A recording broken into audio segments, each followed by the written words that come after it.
If you're a gardener who lives somewhere where it snows or gets below 30 degrees Fahrenheit in the winter, probably give up on growing most food during that time. But what if I told you that you could effectively move your growing zone 1.5 zones warmer just by using a sheet of plastic? Houses are used by all sorts of growers in all sorts of climates for many different reasons. But the main goal is climate control, whether that is using the artificial shade created to make that growing area colder, taking advantage of the insulating properties of that material to create a warmer environment, moving your grow zone approximately 500 miles south of where you'd normally be. Yeah, that's a whole zone and a half lower. If you've never seen a hoop house before, you probably have and you just didn't realize it. They're everywhere. But the basic idea is that you create some kind of a rounded roof structure that's anchored to the ground.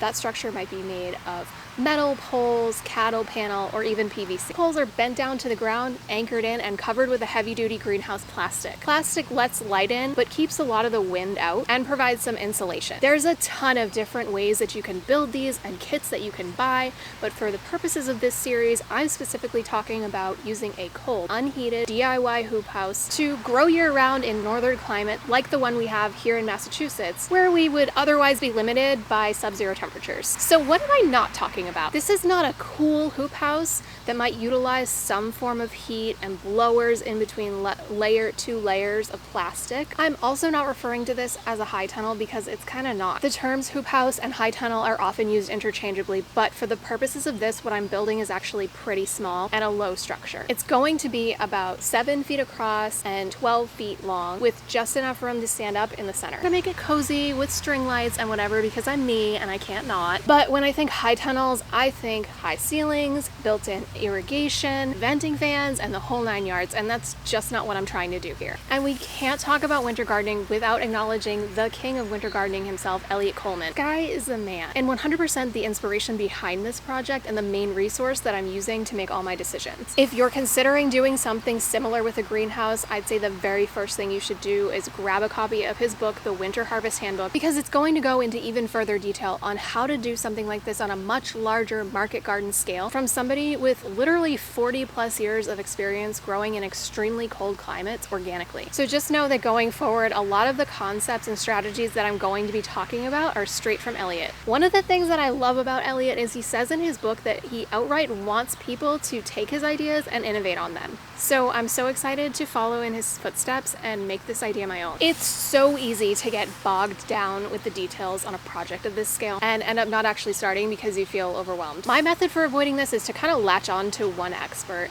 use them as my main resource, and then as questions come up, I'm going to use Google. Google's my best friend. It helps that Elliot's climate is actually colder than mine. He's up in Maine, I'm in Massachusetts, so theoretically I should have an easier time growing some of the things that he's been overwintering all this time. I wanted you to watch this series and feel empowered to be able to do this yourself, so I chose a plan that would allow me to use materials that were super basic, super accessible, and super affordable.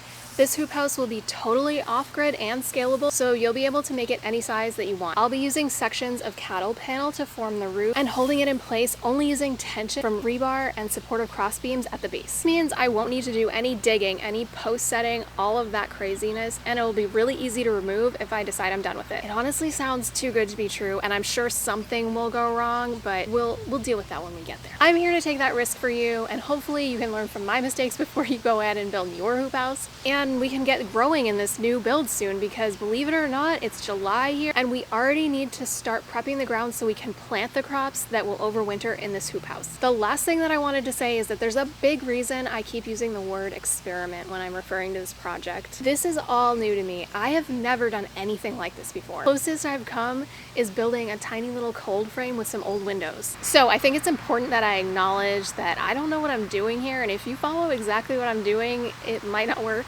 But at the very least, I hope it can inspire you to see that you don't need to know everything to start a project like this, and experience can be the best teacher. And like, what's the worst that can happen? The structure blows away into my neighbor's yard and all my plants die? My neighbors are pretty chill, so that's a risk I'm willing to take on the off chance that it actually works out and I can really grow dark leafy greens in the depths of winter when I'm super depressed and planning a dramatic move to California. That's honestly been the biggest motivation for this project, is just this idea of a warm sanctuary in the depths of winter that I can escape to, teeming with life. So that's all for now, but make sure you're subscribed because next time we're going to be talking all about why I chose a hoop house over a traditional glass greenhouse. And after that, we're going to be diving into the nuts and bolts of site selection, planting strategies, and of course the build and so much more.